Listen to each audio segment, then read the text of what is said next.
বন্ধুরা, যে খবরটা আপনাদের শোনাতে চলেছি, বিশ্বাস করুন সেটা শুনে চীনের সমস্ত পলিটিশিয়ান, সমস্ত ফরেন পলিসির এক্সপার্ট এবং চীনা সেনার বড় বড় অফিসার সবাই হতবাক হয়ে আছে। আর অবাক হওয়াটাও স্বাভাবিক। স্বয়ং চীনা মিডিয়ায় কথাটা বলছে এমন সময় যখন আমেরিকা ও রাশিয়ার শত্রুতা একেবারে পিকে চলছে আর দুই দেশ ইউক্রেনের ভেতরে প্রক্সি ওয়ার করছে, এমন সময়ে ভারত এমনটা ওই দুই দেশের থেকে কিভাবে করাতে পারে? এটা তো একেবারেই অসম্ভব। আর এই অসম্ভবকে সম্ভব করে ভারত নিজের যে ডিপ্লোম্যাটিক মাস্টার ক্লাস দেখিয়েছে তা সবাইকে আঙুল কামড়াতে বাধ্য করেছে। কিন্তু এই ভারত কি এমন করেছে আর কিভাবে করেছে? কিভাবে এটা চীনা নৌসেনার বিরুদ্ধে ভারতের সবথেকে এফেক্টিভ পদক্ষেপ প্রমাণিত হবে, আমি আপনাদের সমস্তটা বিস্তারিত বলছি। তো বন্ধুরা, হয়েছে কি, সদ্যই খবর বেরিয়ে সামনে আসে ভারত আমেরিকার থেকে একটা ভীষণই স্পেশাল মিসাইল কিনতে চলেছে। আর এটা একটা অ্যান্টিশিপ মিসাইল হতে চলেছে। মানে শত্রু দেশের যে যুদ্ধ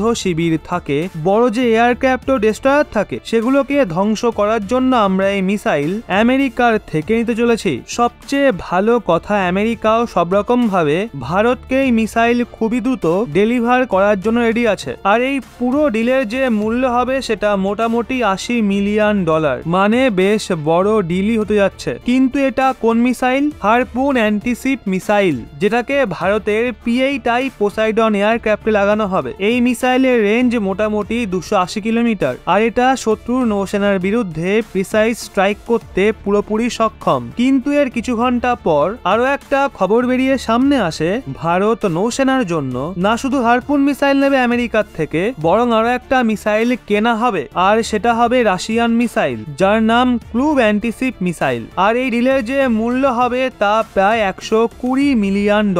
মানে প্রায় $200 মিলিয়ন মিসাইল ভারত আমেরিকা ও রাশিয়ার থেকে কিনবে। এখন যদি কথা বলি রাশিয়ান ক্লুভ মিসাইলকে নিয়ে, তো এই মিসাইলের রেঞ্জ মোটামুটি 300 কিলোমিটার। মানে হারপুনের থেকে 20 কিলোমিটার বেশি এর রেঞ্জ। আর সবচেয়ে বড় কথা, আপনি এটাকে ভূমি থেকে লঞ্চ করতে পারেন, নৌসেনা জাহাজ থেকে লঞ্চ করতে পারেন। মানে এটা একটা ভার্সেটাইল মিসাইল, যা ভারতীয় নৌসেনার অ্যাটাককে একটা নতুন ডাইমেনশন প্রদান করবে। কিন্তু চীনের ভেতরে এই চর্চা হচ্ছে না যে ভারত তার নৌসেনার জন্য ভিন্ন ভিন্ন মিসাইল কিনছে। আলোচনা এটা হচ্ছে, ভারত সবার প্রথমে আমেরিকার থেকে একটা মিসাইল চায়, আমেরিকা দ্রুত দিয়ে দেয়। তারপর ভারত রাশিয়ার থেকে একটা মিসাইল চায়, রাশিয়াও ভারতকে ওই মিসাইল দিয়ে দেয়। অর্থাৎ ভারত সফলভাবে এই দুই দেশকে নিজের আয়ত্তে আনতে সক্ষম হয়েছে। আর এটা ভারতীয় ডিপ্লোমেসির বিশাল মাস্টার স্ট্রোক, বিশাল সাফল্য। কারণ বিশ্বে বেশিরভাগ দেশ আপনি এমন পাবেন যে যদি তারা আমেরিকার সাথী হয় তাহলে রাশিয়ার শত্রু হবে, আর যদি রাশিয়ার সাথী হয় তাহলে আমেরিকার শত্রু। কিন্তু ভারত একা একমাত্র দেশ যে এই দুই দেশের সঙ্গেই ভালো সম্পর্ক রাখছে আর ভালো মতো এর সুবিধাও তুলছে। ভারত সেনার যেখানেই কমতি দেখে, যদি তারা নিজেরা সেটা সলভ করতে না পারে, তাহলে ওই দুই দেশের সহায়তায় নিজের সেনার সব কমতিকে তারা ঠিক করছে আর সেনাকে মজবুত করতে লেগে রয়েছে। যদি রণনীতি প্রয়োগ করে ভারত এগোতে থাকে, তাহলে আমরা দুই দেশের থেকেই সুবিধা নিতে পারবো। তো বন্ধুরা, এই পুরো বিষয়টা নিয়ে আপনাদের কি মতামত কমেন্টে অবশ্যই জানাবেন।